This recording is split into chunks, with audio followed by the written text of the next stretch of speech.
Bueno, muchas gracias por la invitación, muchas gracias al diputado Roy Cortina, muchas gracias a todos ustedes.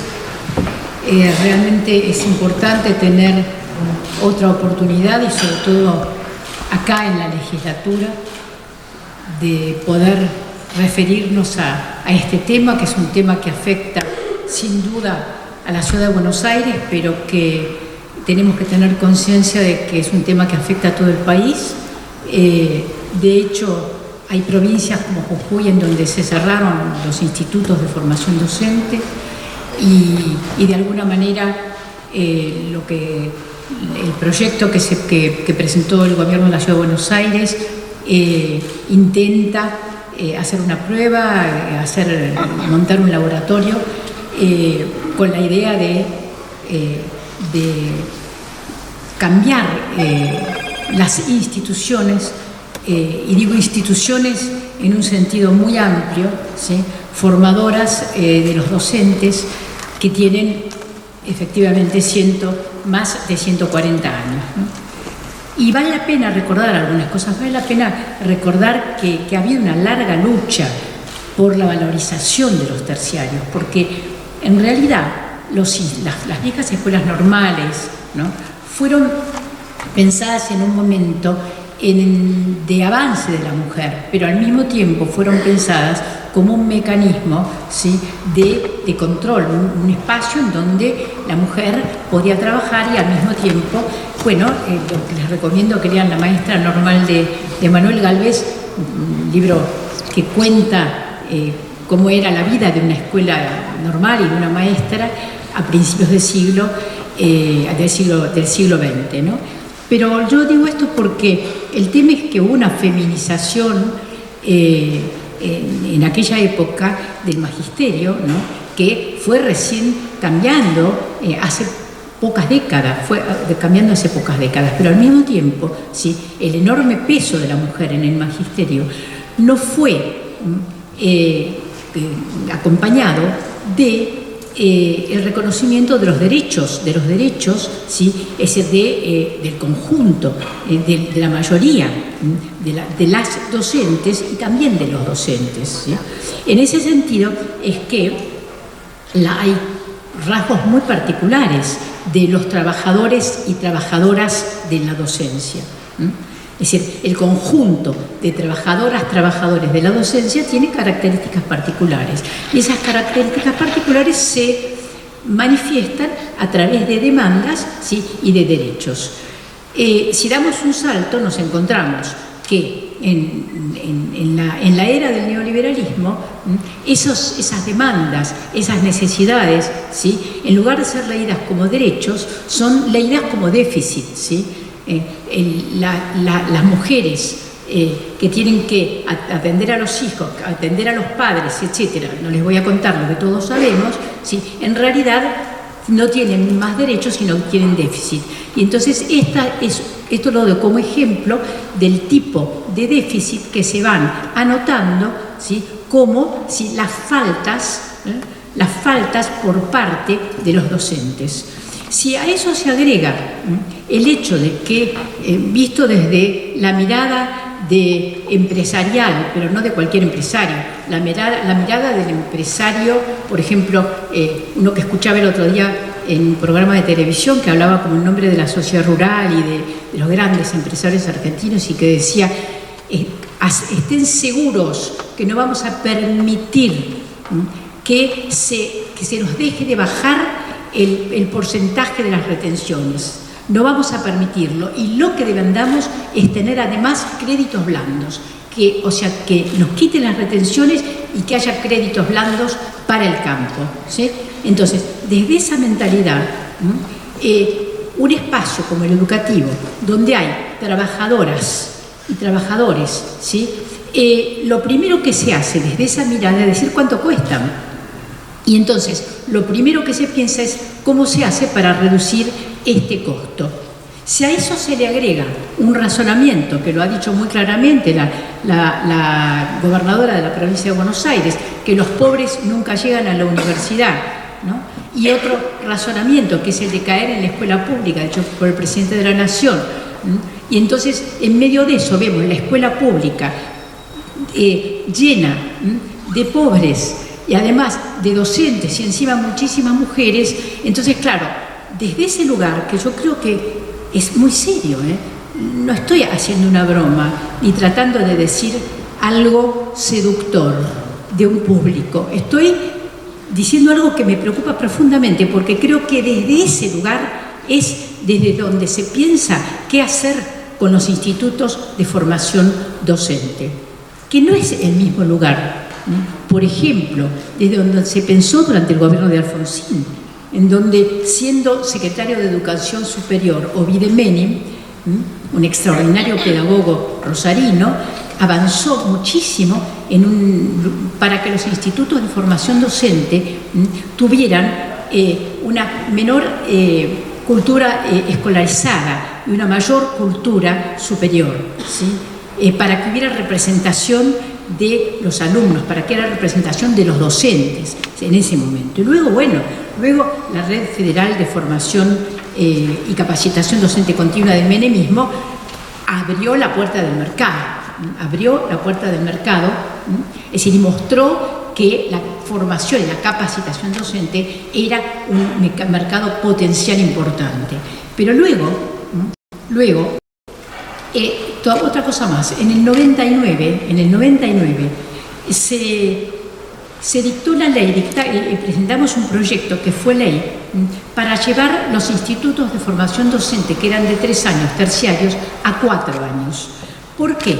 Para que los graduados como profesores tuvieran la posibilidad de hacer posgrados, es decir, para que fuera valorizada la profesión docente, para que no quedaran los institutos como una rama desvalorizada de la educación superior.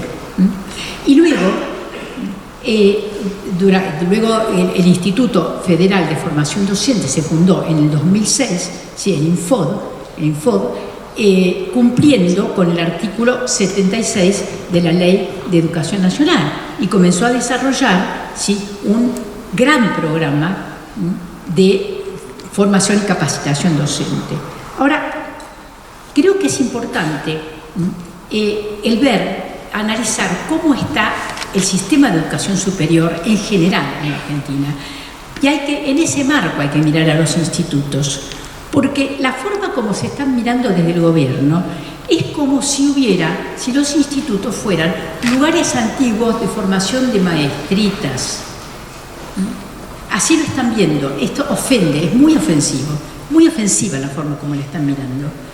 Y hay que ver a los institutos de la misma manera que hay universidades, que hay subsedes de universidades, que hay todavía colegios universitarios, que hay institutos técnicos. Es decir, hay un panorama en la educación superior de muchas instituciones, y esto ha ocurrido no solo en la Argentina.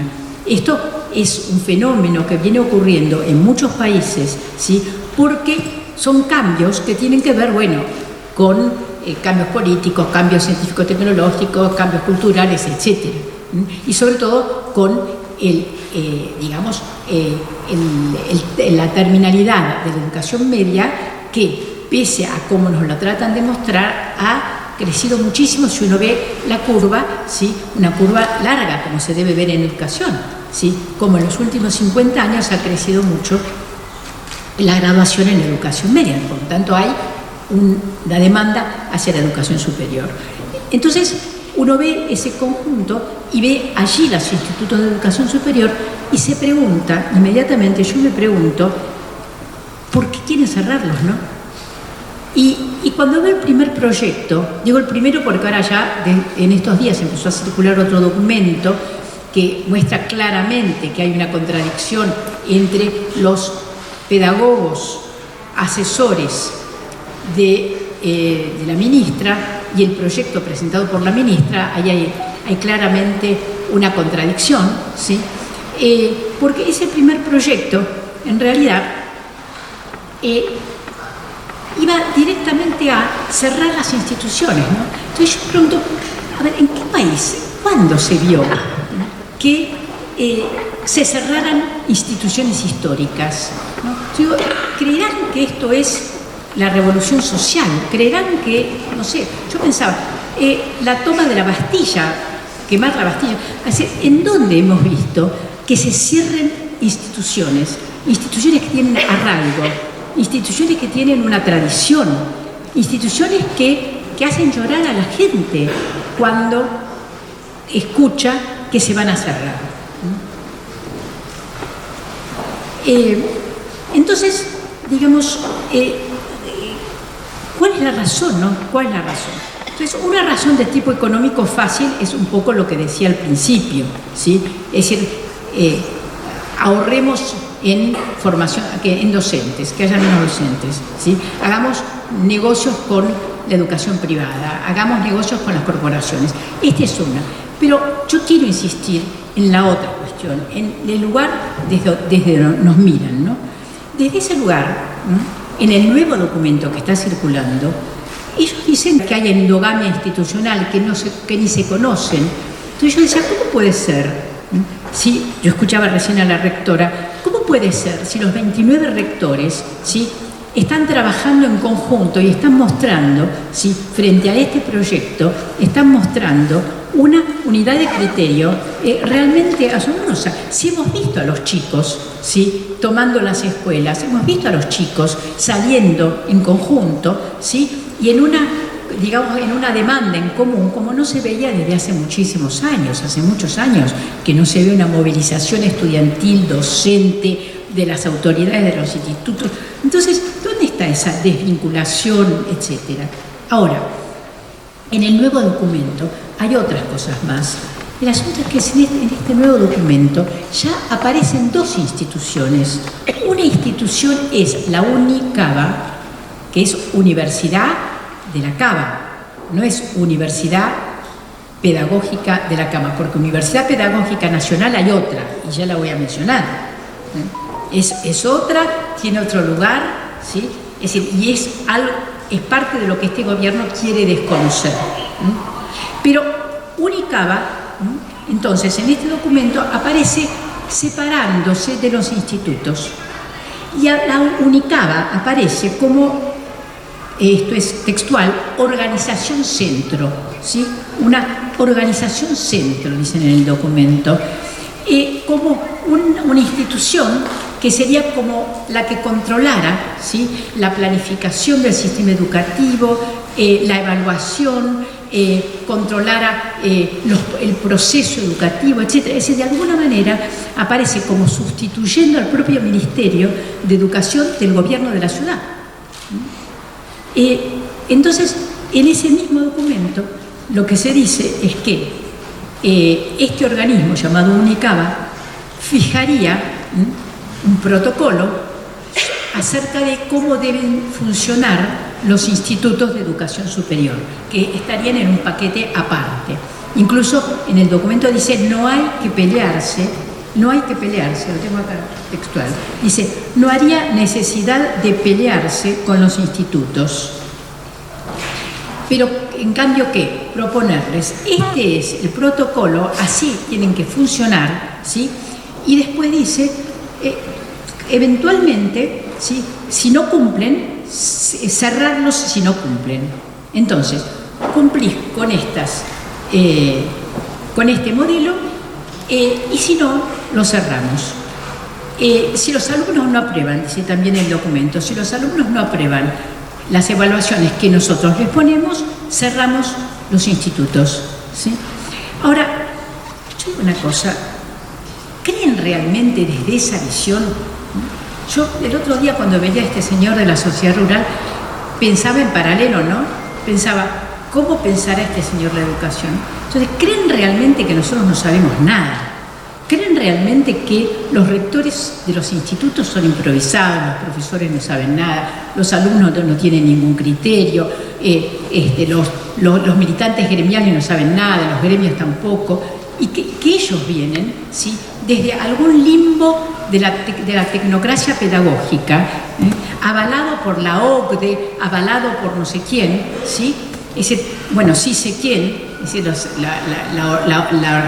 la Organización Mundial de Comercio, la Organización para el Comercio y el Desarrollo económicos, ¿sí? Es el que han puesto la educación como un bien transable. Vienen avalados desde ahí, ¿no? Pero, a ver, desde esa mirada tecnocrática, entonces, ¿sí?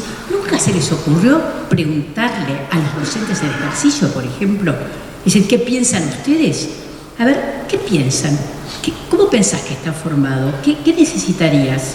¿Necesitarías alguna formación distinta? ¿Qué pensás de la formación que tuviste? ¿No se les ocurre sentarse, ¿sí?, con los profesores? ¿No se les ocurre sentarse con los rectores que lo están solicitando y que están abiertos hace mucho, ¿sí?, a conversar? No, pero es que no se les ocurre. A los alumnos, por supuesto que no se les ocurre hablar con los alumnos. Es que los alumnos, que son jóvenes adultos, es el que gente que tiene saberes. Entonces, todo eso no importa, todo eso no existe, todo eso no tiene ninguna importancia.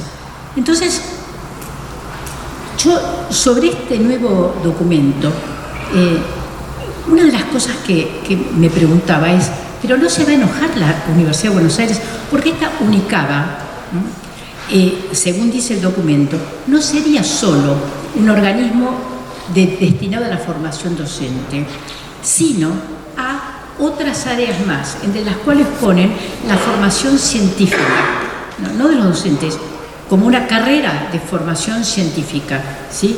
Ponen otros ejemplos, con lo cual hay un prediseño de una universidad. Entonces, ¿qué es lo que quieren? Quieren fundar otra Universidad de Buenos Aires. Frente a eso es que yo me pregunto, los radicales, los legisladores radicales, ¿van a votar en contra de la Universidad de Buenos Aires realmente? No lo puedo creer. No puedo creer lo que voten en contra de la Universidad de Buenos Aires, sobre todo porque tienen una postura de poder en la Universidad de Buenos Aires, ¿no? Entonces, realmente yo les digo a los amigos radicales, reflexionen, ¿no? Porque acá va a haber una universidad pensada por tecnócratas que va a competir con la UBA, cuando realmente la UBA estaba un poco aliviada, porque desde que están las universidades del conurbano, eso fue un alivio para la UBA. Fíjense, los años que pensamos, ¿cómo se hace para que la UBA deje de ser un monstruo, ¿sí?, con muchísimos alumnos, con una recarga enorme?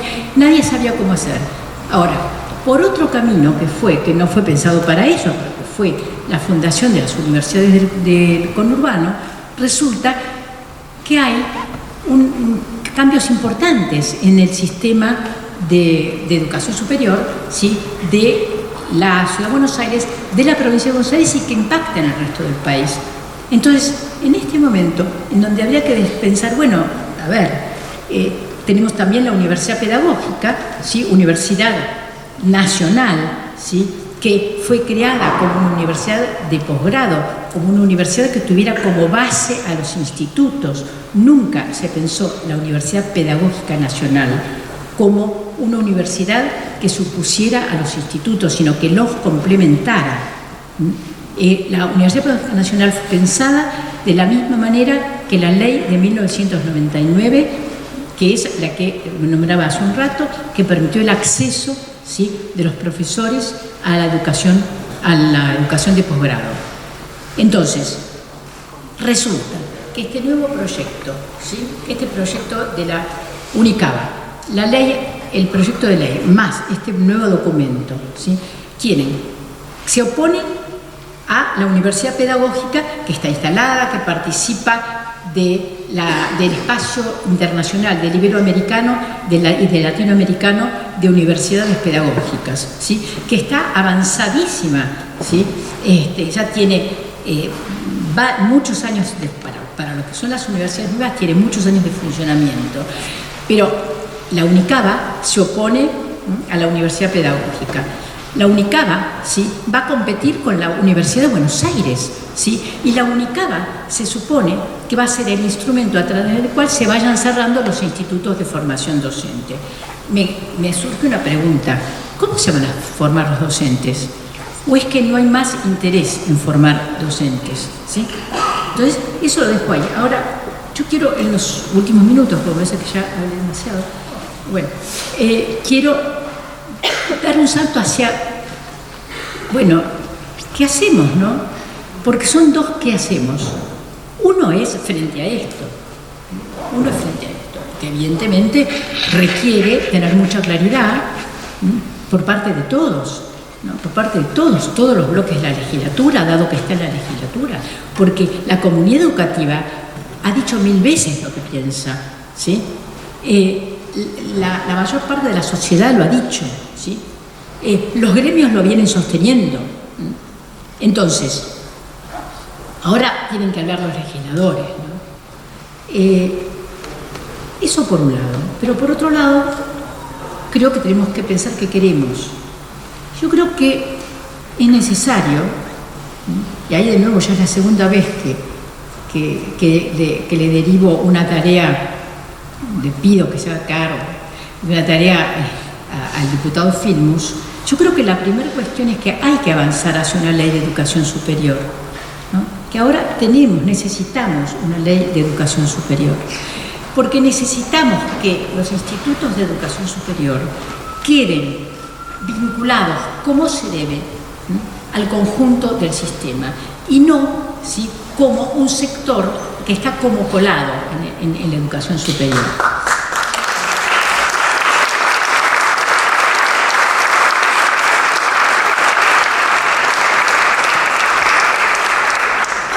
Y eso quiere decir que los institutos tienen que ir hacia tener la misma forma de gobierno que las universidades. ¿Por qué no? ¿Cuál es la razón por la cual van a tener un tipo de gobierno distinto? ¿Cuál es la razón? ¿Cuál es la razón por la cual, ¿sí?, van a ser más escolares? Bueno, eso por un lado. Por otro lado, que tenemos que avanzar fuertemente, ¿sí?, en una reforma académica, ¿sí? Hablábamos hace un rato, con las compañeras hablábamos hace un rato acerca de, con las compañeras de UTE, acerca de la necesidad, ¿sí?, de la reforma de la caja curricular. Hay que discutirlo. Ahora, cuando llegué, me escuché con muchísima satisfacción, que comentaba la rectora, que se está trabajando fuertemente en los institutos, en varios institutos, en una discusión sobre una reforma académica, ¿sí?, tratando de tener propuestas. Y eso está muy bien. O sea, se está haciendo, de manera, no es espontánea la palabra, pero digamos, a partir, ¿sí?, de los institutos, a partir de la comunidad educativa, se está haciendo lo que no convocó el gobierno. Eso se está haciendo, se está generando de la manera que se puede, ¿sí?, y en contra de la amenaza de que se los va a cerrar, se está haciendo el esfuerzo de pensar cómo podemos hacer para mejorar la formación docente. Bueno, ahí hay muchas cosas, hay muchísimas cosas que sabemos que se pueden hacer. Es decir, seguro que si nos ponemos a hablar ahora, detalladamente, vamos a sacar una lista enorme de las cosas que hay que ir mejorando, y seguramente vamos a estar de acuerdo muchos de nosotros en que algo fundamental es que haya una reforma inclusiva en un sentido, ¿sí? A ver, la palabra inclusiva dicha así en el aire mucho no me gusta, porque hay aspectos concretos, ¿sí? Me comentaban recién el tema de las becas, por ejemplo. O sea, las becas no pueden ser simplemente premios para el que le va mejor, que este es el criterio meritocrático que tiene este gobierno, ¿no? Es decir, las becas tienen que formar parte de programas importantes para aquellos que tienen más dificultades. Es decir, si a alguien le va mal, y le va mal en 2, 3 materias, yo trato de becarlo para que pueda rendir esas materias, ¿sí?